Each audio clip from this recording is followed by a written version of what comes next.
Bonjour. Qu'est-ce qui vous fait vibrer? Qu'est-ce qui vous fait triper? Mon nom est Annabelle Boyer, je suis conseillère en développement organisationnel et experte en comportement humain. Vous le voyez, je suis dans mon véhicule en ce moment et si je vous pose la question sur qu'est-ce qui vous fait vibrer, c'est parce que très souvent dans ma carrière, j'ai accepté des mandats parce qu'il fallait manger, parce qu'il fallait payer l'hypothèque, mais c'était des mandats qui ne m'intéressaient pas. Et le problème avec les mandats qui nous intéressent pas, c'est que souvent on va procrastiner, on va retarder certaines tâches. Et pendant qu'on retarde ces tâches-là, évidemment, ça nous tourne dans l'esprit, ça nous draine de l'énergie. Et ça va nous demander beaucoup plus de temps pour faire ces tâches-là parce qu'on n'a pas de plaisir à le faire. Et comme ça nous demande plus de temps, le temps qu'on passe à essayer d'exécuter ces tâches-là, c'est du temps où on n'est pas dans d'autres mandats. C'est du temps où on n'est pas en train de faire de la prospection. C'est du temps où on ne fait pas d'administration. C'est du temps où on perd beaucoup d'heures qu'on ne peut pas vraiment facturer parce que dans le fond, c'est nous qui ne sommes pas à la bonne place, dans le bon mandat, dans les bonnes tâches. Et quand on n'est pas dans notre zone de compétence, bien inévitablement, on tombe dans une zone où ça nous demande plus de temps, plus d'énergie. Et pendant ce temps-là, on est dans une spirale descendante. Parce que quand on fait des mandats qui ne nous plaisent pas, bien évidemment, ces mandats-là vont drainer notre énergie. Et là, on se met à réfléchir à pourquoi j'ai accepté ce maudit mandat-là.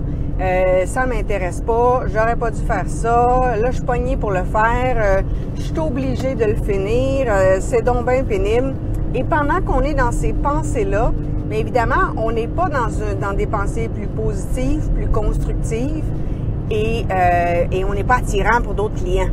Parce que les clients qu'on a, notre meilleure façon d'aller trouver des clients, c'est d'accomplir avec passion ce que l'on aime faire.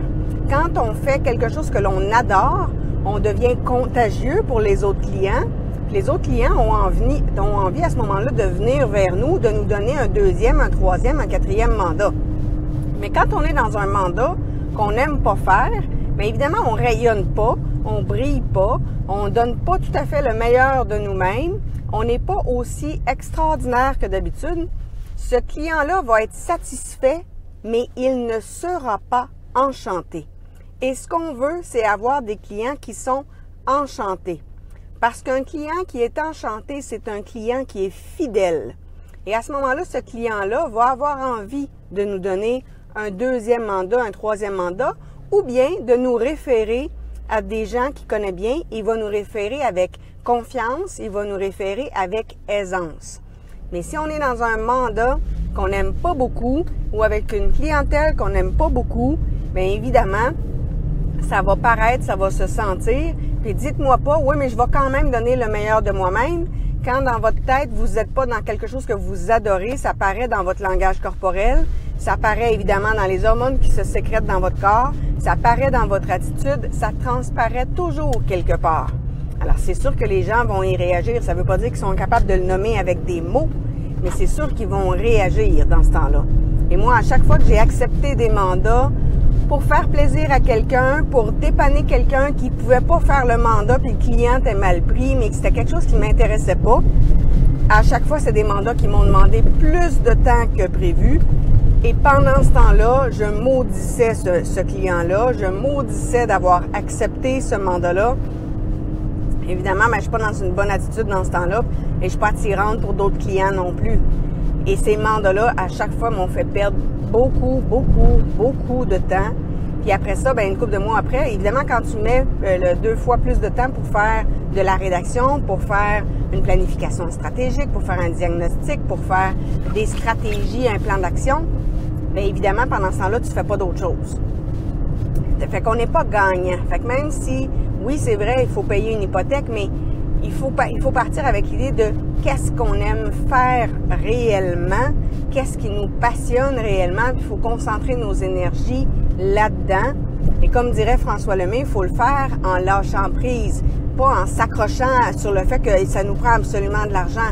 On se met en action avec confiance, mais si on le met avec « j'ai besoin d'argent, j'ai faim », eh bien, à ce moment-là, inévitablement, les clients vont le sentir, ils vont avoir l'impression que vous cherchez seulement à vendre et non pas à répondre à leurs besoins. ça ne donnera pas des bonnes relations généralement. Donc, l'idée, c'est d'identifier vraiment ce qui vous fait vibrer, ce qui vous passionne, ce qui vous fait triper, de concentrer vos énergies là-dedans, de regarder ce qui est facturable là-dedans, de regarder comment vous pouvez gagner votre vie là-dedans.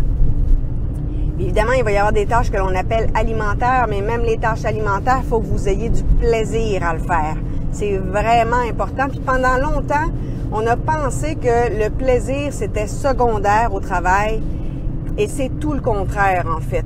Parce que quand vont arriver les tuiles, quand vont arriver les périodes de rush épouvantables, si vous n'avez pas de plaisir à faire ce que vous faites, mais évidemment, les périodes de rush vont vous assommer pas mal plus, vont vous drainer plus d'énergie, puis vous risquez d'être plus proche du burn-out que d'autres choses.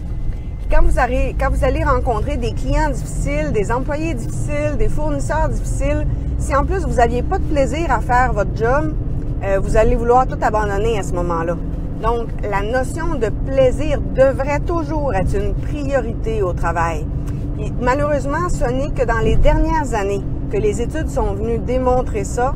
Et c'est Idriss Aberkan qui dit souvent que quand on a du plaisir, on apprend plus vite, on est capable de se relever d'une épreuve plus vite et on est capable d'emmagasiner plus d'informations plus vite et on travaille plus vite, justement parce que le plaisir nous permet d'accélérer de toute notre façon de réfléchir, notre façon d'emmagasiner l'information et notre façon, évidemment, de réagir aux événements.